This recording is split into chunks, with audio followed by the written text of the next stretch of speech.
Hey guys, let's make today mango mousse. यसको लागि दुईटा म्याङ्गोलाई मजाले पिल गरेर एउटा मिक्सरमा हालेर 2 चम्ची चिनी एड गरेर म्याङ्गो प्युरे बनाउनुहोस् र साइड गरिदिनुहोस्।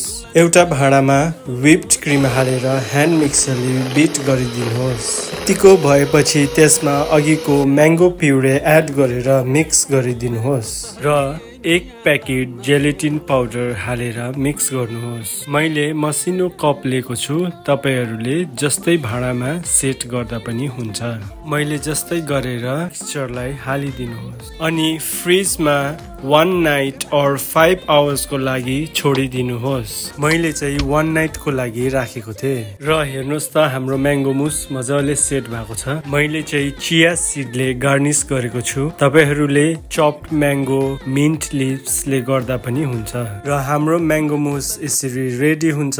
अहिले म्याङ्गोको सिजन छ र आशा गर्छु तपाईहरुले पनि यो भिडियो सेभ गरेर घरमा बनाएर फ्यामिलीहरुसँग इन्जोय गर्नुहुन्छ भनेर।